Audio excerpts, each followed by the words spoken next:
नमस्कार साथियों, स्वागत है आपका NCERT धमाका 98 पर।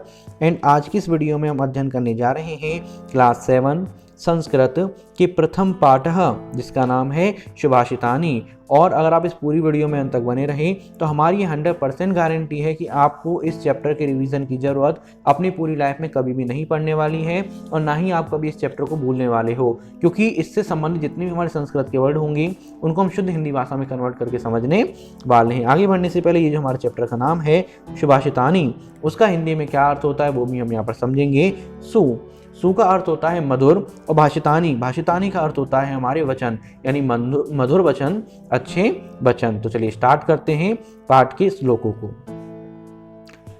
प्रथम श्लोक हम सभी के सामने प्रस्तुत है, जिसमें हमसे बोला जा रहा है पृथ्व्यामतीनि रत्नानि जलमग्नं सुभाषितं मूढे पाषाण खंडेषु रत्न संज्ञा विधीयते। इसका अन्वय देखेंगे, पृथ्व्याम त्रीणि रत्नानि सन्ति जलमग्नं सुभाषितं च मूढे पाषाण खंडेषु रत्न संज्ञा विधीयते। अब इसका हम हिंदी अर्थ समझेंगे। देखिए, पृथ्वी का अर्थ होता है हमारा पृथ्वी पर। त्रीणी मतलब होता है तीन, 3। रत्नानि रत्न संति हैं, यानी पृथ्वी पर 3 रत्न हैं। कौन कौन से हैं? जल अन्नम, ये 2 वर्डों से मिलकर बना है, जल प्लस अन्नम। जल का अर्थ होता है हमारा पानी और अन्नम का मतलब होता है अनाज। जो हमारे गेहूं होते हैं या फिर जो भी हमारे खाने की चीज होती है उन्हें क्या बोलेंगे? हम अन्न बोलेंगे। गेहूं को स्पेशल बोला जाता है। तो पानी और अनाज। और क्या मतलब होता है? और सुभाषित का अर्थ होता है मधुर वचन। यहाँ पे बोला जा रहा है पृथ्वी पर 3 रत्न हैं। कौन कौन से? पानी, अनाज और मधुर वचन। मूढ़े मतलब होता है मूर्खों द्वारा पाषाण खंडेशु, पत्थरों के टुकड़ों में रत्न संज्ञा, रत्नों का नाम विधीयते दिया गया है। यानी कि आपने सुना होगा डायमंड है, रत्न दिया जाता है। तो यहाँ पे बोला जा रहा है कि मूर्खों के द्वारा पत्थरों के टुकड़ों को रत्न की संज्ञा दी गई है, परंतु असलियत में तो रत्न कौन कौन है? पानी है, अनाज है और मधुर वचन है। तो यहाँ पे बोला गया है पृथ्वी पर 3 रत्न हैं, जल, अन्न और सुभाषित, परंतु मूर्खों के द्वारा पत्थर के टुकड़ों को रत्न की संख्या दी गई है। अर्थात मूर्ख लोग पत्थर के टुकड़ों को रत्न समझते हैं, जबकि असली रत्न तो जल, अन्न और सुभाषित है। सेकंड श्लोक की ओर चलेंगे। द्वितीय श्लोक हमारे सामने प्रस्तुत है, जिसमें हमसे बोला जा रहा है सत्येन धार्यते पृथ्वी सत्येन तपते रविः सत्येन वाति वायुश्च सर्वसत्ये प्रतिष्ठितम्। अन्वय देखेंगे, सत्येन पृथ्वी धार्यते सत्येन रवि तपते सत्येन वायुश्च वाति सर्वसत्ये प्रतिष्ठितम्। हिंदी अर्थ समझते हैं। सत्येन का अर्थ होता है सत्य से, सत्य के द्वारा। पृथ्वी मतलब कि जमीन, जो हमारी धरती है, धार्यते धारण करती है। क्या धारण करती है? हमको धारण करती है, क्योंकि हम जमीन पर खड़े हैं, पेड़ पौधे जमीन पर खड़े हैं और सत्य के द्वारा ही पृथ्वी हम सभी को धारण कर रहे हुए हैं। सत्येन, सत्य से। रवि मतलब होता है सूर्य। तपते, तपता है। आगे है चा का मतलब होता है और। सत्येन, सत्य के द्वारा ही। वायु मतलब होती है एयर। वाति, बहती है, सत्य के द्वारा ही वायु बहती है। सर्व यानी कि सब कुछ। सत्य में। प्रतिष्ठितम, स्थित है, निहित है, सत्य के बिना कुछ भी नहीं है। यानी कहने का अर्थ है सत्य से पृथ्वी धारण करती है हमको, सत्य से ही सूर्य तपता है, सूर्य गर्म होता है, वो सत्य की वजह से ही होता है। सत्य से ही वायु बहती है, अगर सत्य ना होगा तो वायु भी ना बहेगी। अतः सब कुछ सत्य में ही स्थित है, सत्य में ही निहित है। तृतीय श्लोक, दाने तपसी शौर्ये च विज्ञाने विनयने विस्मयो नाहि कर्तव्यो बहुरत्ना वसुंधरा। अन्वय देखेंगे, दाने तपसी शौर्ये विज्ञाने विनयने च विस्मयो नाहि कर्तव्यो यतो ही वसुंधरा बहुरत्ना अस्ति। हिंदी अर्थ समझेंगे। दाने मतलब होता है दान में, जो हम लोगों के लिए दान करते हैं उस दान में। तपसी मतलब तपस्या में। शौर्य, बल में, ताकत में, पावर में। विज्ञान में। विनयम, विनम्रता में। और साथ में चा मतलब होता है और। नए मतलब होता है नीति में। विस्मयो, आश्चर्य, नहीं ही निश्चित रूप से कर्तव्यों करना चाहिए, यानी कि दान में, तपस्या में, बल में, विज्ञान में, विनम्रता में और नीति में आश्चर्य बिल्कुल भी नहीं करना चाहिए। निश्चित रूप से आश्चर्य उसमें करना ही नहीं चाहिए। यतो ही, क्योंकि वसुंधरा पृथ्वी बहुरत्ना अनेक रत्नों वाली अस्ति, अनेक रत्नों वाली है, इसलिए हमें कोई भी आश्चर्य नहीं करना चाहिए। उनमें से थोड़ा बहुत दान करने के लिए हमें ये बिल्कुल आश्चर्य नहीं करना चाहिए कि पृथ्वी पर इतने रत्न हैं भी कि नहीं हैं। तो और समझेंगे, दान में, तपस्या में, शौर्य में, विज्ञान में, विनम्रता में और नीति में आश्चर्य नहीं करना चाहिए, क्योंकि पृथ्वी अनेक रत्नों को धारण करने वाली है, अर्थात पृथ्वी पर अनेक अद्भुत वस्तुएं हैं तथा दान, तप आदि कुछ ही वस्तुओं पर आश्चर्य करना उचित नहीं है। चतुर्थ श्लोक। सद्भिरेव सहासीत सद्भिः कुर्वीत संगतिम सद्भि विवाद मैत्री चा ना सद्भि किचिताचरेत। संधि विच्छेद देखेंगे, सद्भि प्लस एव, सह प्लस आसीत, सद्भि प्लस विवाद, ना प्लस असद्भि, किचित प्लस आचरेत। अन्वय देखेंगे, सद्भिरेव सहासीत सद्भि सह संगति कुर्वीत सद्विवाद मैत्री चा कर्तव्यम नाद सभी सह किचिदाचरेत। हिंदी समझेंगे। देखिए, सद्भिरेव, जैसा कि अभी हमने देखा, दो वर्डों से मिलकर बनी है, सद्भि प्लस एव, जिसका अर्थ होता है हमारा सज्जनों के साथ। सहासीत, ये भी दो वर्डों से मिलकर बना है, सह प्लस आसीत, इसका मतलब होता है रहना चाहिए। सद्भि, सद्भि मतलब होता है सज्जनों, सह साथ, सज्जनों के साथ, संगति कुर्वीत, संगति करनी चाहिए, उनके साथ ही हमें आचरण करना चाहिए। सद्भि विवाद, सज्जनों के साथ विवाद, विवाद का मतलब यहाँ से ये नहीं कि लड़ाई करनी चाहिए, उनके साथ अगर कोई हमारे पॉइंट में हमें कोई डाउट है तो उसके साथ ही हम विवाद करें। मैत्री चा, और मित्रता, कर्तव्यम करनी चाहिए, किसके साथ? सज्जनों के साथ। ना सद्भि, दुर्जनों के साथ नहीं।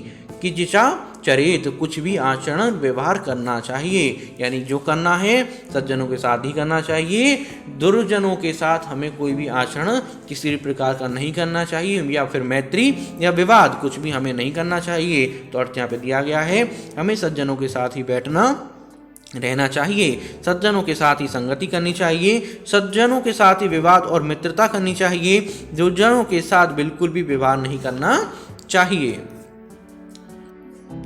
धन धान्य प्रयोगेषु विद्या संग्रहेषु च आहारे व्यवहारे च कृतलज्जः सुखी भवेत्।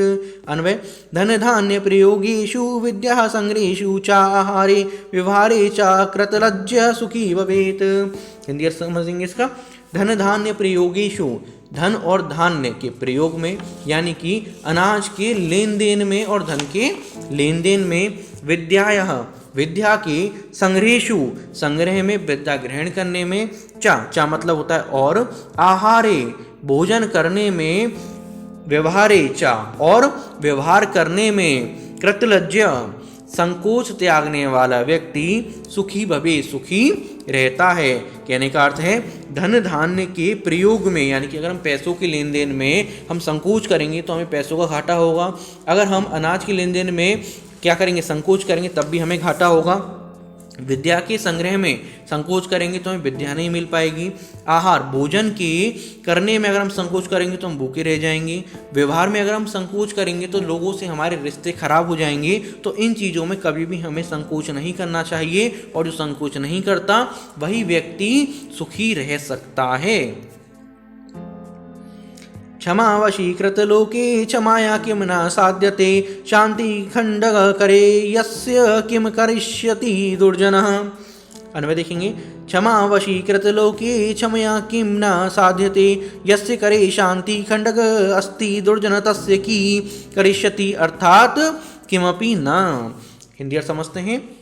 हिंदी में बोला गया है, क्षमा वशीकृत लोके, यानी क्षमा वशीकरण है इस संसार में। इस संसार में अगर किसी को हम क्षमा कर रहे हैं तो हम उसके पर वशीकरण कर रहे हैं, क्योंकि वो व्यक्ति फिर हमें कुछ भी नुकसान नहीं पहुंचाएगा, वो हमारे प्रति आकर्षित हो जाएगा। क्षमया, क्षमा के द्वारा, की ना, क्या नहीं, साध्यते, साधा जा सकता। यानी समा के द्वारा हम बुरे से बुरे काम अगर कोई व्यक्ति कर रहा है, अगर हम उसे क्षमा कर देते हैं, हमारे खिलाफ अगर कोई काम कर रहा है उसे हम क्षमा कर देते हैं, हम उससे सब कुछ मेंटेन कर लेंगे। यस्य, जिस व्यक्ति के करे, करे मतलब हाथ में शांति खंडग, शांति रूपी तलवार अस्ति है, दुर्जन, दुर्जन व्यक्ति, बुरे व्यक्ति, तस्य, उस व्यक्ति का, किम करिष्यति, क्या कर सकते हैं, अर्थात किमपि ना, अर्थात कुछ भी उसका बिगाड़ नहीं सकते। इस संसार में क्षमा सबसे बड़ा वशीकरण है। समा से क्या नहीं साधा जा सकता है, अर्थात समा से हर कार्य संभव है।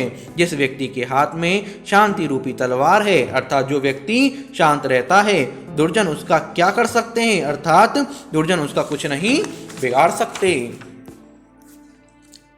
अब हम बात करेंगे इस पाठ के अभ्यास प्रश्नोत्तरों की, जिसको भी हम शुद्ध हिंदी भाषा में कन्वर्ट करके समझने वाले हैं।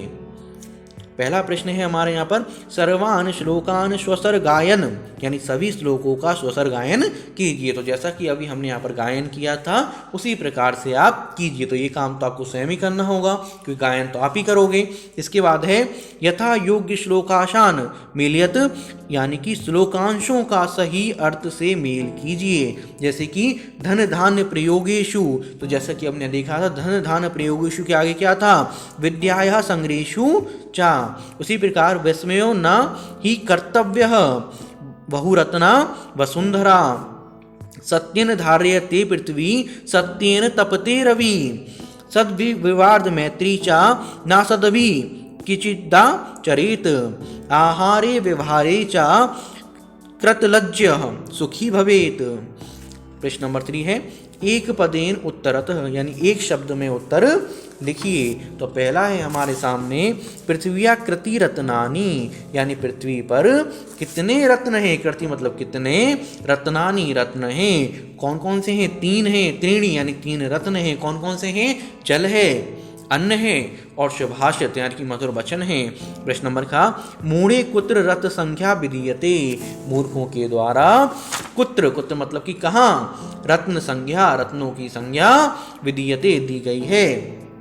पाषाण खंडेशु, पत्थरों के टुकड़ों में, पत्थर के टुकड़ों में मूर्खों के द्वारा रत्नों की संज्ञा दी गई है। प्रश्न नंबर 11, पृथ्वी केन धारयते, पृथ्वी किससे धारण करती है, उत्तर सत्येन, सत्य के द्वारा पृथ्वी धारण करती है। प्रश्न नंबर घ, के संगति कुर्वीत, किनके साथ संगति करनी चाहिए, उत्तर सद्भिः, यानी कि सज्जनों के साथ हमें संगति करनी चाहिए। इसके बाद है, लोके वशीकृत का, लोके मतलब संसार में, वशीकृत वशीकरण का कौन है, इसका उत्तर है क्षमा। तो इस संसार में क्षमा सबसे बड़ा वशीकरण है।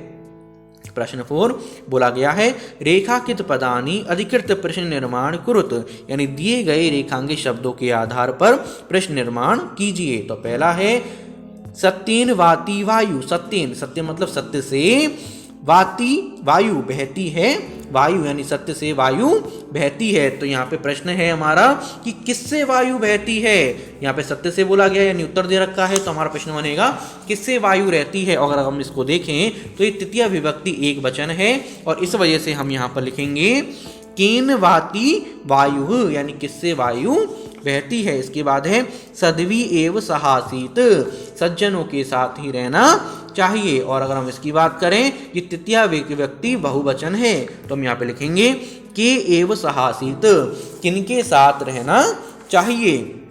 प्रश्न नंबर 11, वसुंधरा बहुरत्ना भवति, पृथ्वी पर अनेक रत्न हैं, वसुंधरा मतलब कि पृथ्वी पर अनेक रत्न हैं, या फिर पृथ्वी अनेक रत्नों वाली है। तो इस स्त्री वचन तत्वा विभक्ति एक वचन है, तो हम यहाँ लिखेंगे का बहुरत्ना भवति, कौन अनेक रत्नों वाली है। प्रश्न नंबर 11, विद्या संग्रहेषु त्रकलज्ज सुखी भवेत, विद्या के संग्रह में संकोच छोड़ने वाला व्यक्ति सुखी होता है। तो स्त्रीलिंग सृष्टि विभक्ति एक वचन है, तो हम यहाँ पर लिखेंगे किसके संग्रह में संकोच करने वाला व्यक्ति सुखी होता है, तो हम यहाँ पे लिख सकते हैं कस्या, ठीक है। इसके बाद है, सद्वी मैत्री कुर्वीत, यानी सज्जनों के साथ मित्रता करनी चाहिए। तो प्रश्न क्या बनेगा, सज्जनों के साथ क्या करना चाहिए, तो हम यहाँ लिखेंगे सद्भि किम कुर्वीत। प्रश्न 5, प्रश्नानाम उत्तराणि लिखा। दिए गए प्रश्नों का उत्तर लिखिए। प्रथम प्रश्न है कुत्र विस्मय न कर्तव्य, कहाँ आश्चर्य नहीं करना चाहिए, किस बात पर आश्चर्य नहीं करना चाहिए। उत्तर है वसुंधरा बहुरत्ना अस्ति, पृथ्वी अनेक रत्नों वाली है।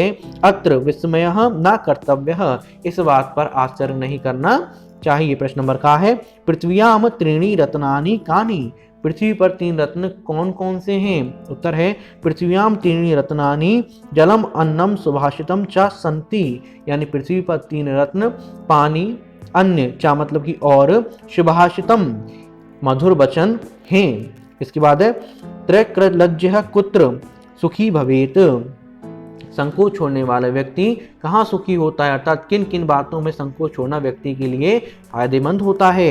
आहारे व्यवहारे चा त्रैक्रलज्ज सुखी भवेत, भोजन में और व्यवहार में संकोच छोड़ने वाला व्यक्ति हमेशा सुखी रहता है। प्रश्न नंबर 6 है मंजुषात पदानि चित्वा लिंग अनुसार लेखत, पेटिका से भर शब्द चुनकर लिंगों के अनुसार अलग अलग लिखिए। तो यहाँ पे हम देखेंगे पुल्लिंग है, स्त्रीलिंग है और नपुंसक लिंगम है, तो उसके अकॉर्डिंग हमें यहाँ पर लिखने हैं। तो पहले देखिए पुल्लिंग में देखेंगे सुखी, इसके बाद है वहिन, वहिन का मतलब होता है अग्नि। अगर हम हिंदी के अनुसार देखें तो इसको स्त्रीलिंग में लिया जाता है, पर संस्कृत के अनुसार ये पुरुष लिंग में आती है। रवि है, स्त्रीलिंग में वसुंधरा, पृथ्वी, संगतिम, नपुंसक लिंग में रत्नानि, अन्नम, सत्येन। प्रश्न नंबर 7 अधोलिखित पदेषु धातवः के सन्ति, नीचे दिए गए पदों में कौन कौन सी धातुएं हैं हमें यहाँ पे बताना है। तो यहाँ पे पद दे रखे हैं ऊपर और नीचे हमारे यहाँ पे धातु हैं। तो करोति, करोति में है क्र, पश्य, पश्य में है दृश, भवेत में है भू, तिष्ठति में है स्था। तो दोस्तों इसी के साथ हमारे पूरा चैप्टर पूरी तरह कंप्लीट होता है। उम्मीद है बड़े आराम से आपको समझ में आ गया होगा। मिलते हैं नेक्स्ट वीडियो।